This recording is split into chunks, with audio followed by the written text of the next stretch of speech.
लफ्ज प्रोग्रामिंग सुनते हैं फौरन हमारे दिमाग में कंप्यूटर आ जाता है। अगर आप मुझे इजाजत देंगे कि मैं इंसान को एक मशीन कहूं, तो मुझे यह कहना पड़ेगा कि इंसान दुनिया की सबसे बेहतरीन मशीन है, इंसान दुनिया की सबसे बेहतरीन कंप्यूटर है। और अक्सर ये आम है कि जब हम सलाह पढ़ते हैं अक्सर हमारा जहन भटकता है। ये आम बात है, ये कुछ नई बात नहीं, हम जानते हैं, लेकिन कई बार किसी जिक्र नहीं करेंगे। लेकिन हम सब जानते हैं कि अक्सर जब हम सलाह पढ़ते हैं तो हमारा जहन भटकता है। अगर कोई तालिब इल्म कोई इम्तिहान का पेपर देने के बाद जब सलाह पढ़ रहा है तो सलाह में वो सोचेगा सवाल नंबर 2 का जवाब मैंने ऐसे क्यों दिया, अगर वैसे देता था तो अच्छा होता। वो औरत सोचेंगी कि मेरे शोहर के लिए आज मैं क्या पकाऊं, चिकन बिरयानी या मटन पुलाव। ये सलाह में ही सब हमें ख्याल आता है। वो बिजनेसमैन सोचेगा, ताजिर सोचेगा क्या मैं किसका धंधा करूं, कौन से तिजारत में मुझे ज्यादा फायदा है। तो सलाह में हमारा जहन भटकते रहता है। और ये आम बात है, भटकना चाहिए नहीं, लेकिन भटकता है। क्यों? क्योंकि अक्सर हम मुसलमान 80% से ज्यादा मुसलमान हम अरबी नहीं जानते। और जब हम सलाह में जो आयतें पढ़ते हैं कुरान मजीद की, मिसाल के तौर पे सूरह फातिहा पढ़ना फ़र्ज़ है।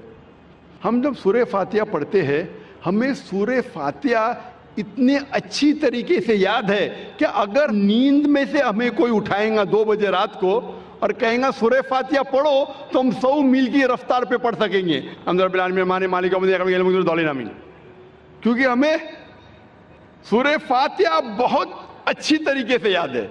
नींद में भी आप बोलेंगे तो हम 100 मील की रफ्तार पे सूरह फातिहा पढ़ सकेंगे।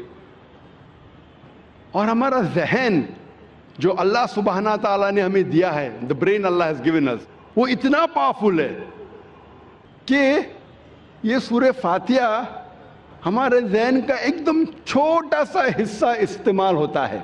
क्योंकि हमें पूरी तरीके से याद है, मुंह ज़बानी याद है, और हम 100 मील की रफ्तार पे पढ़ सकते। तो सूरह फातिहा पढ़ने के लिए हमारा बहुत छोटा सा जहन, बहुत छोटा, एकदम कम जहन इस्तेमाल होता है। बाकी हमारा जहन खाली है। An empty brain is a devils workshop. ये अंग्रेजी में कहावत है कि खाली दिमाग शैतान का कारखाना है, खाली दिमाग शैतान की फैक्ट्री है। और साइंटिफिकली हमारा दिमाग खाली कभी रह ही नहीं सकता। ये साइंस के तो क्या करता है, दिमाग भटकता है, सोचते रहता है क्या करूं, क्या पकाऊं, कैसा तिजारत करूं, कल क्या करूं, क्या पहनूं। तो जहन को भटकने से रोकने के लिए सबसे बेहतरीन तरीका है कि अगर हम अरबी ज़बान नहीं जानते तो जो हम अरबी आयतें पढ़ रहे हैं उसके साथ साथ उसका तर्जुमा भी दोहराइए।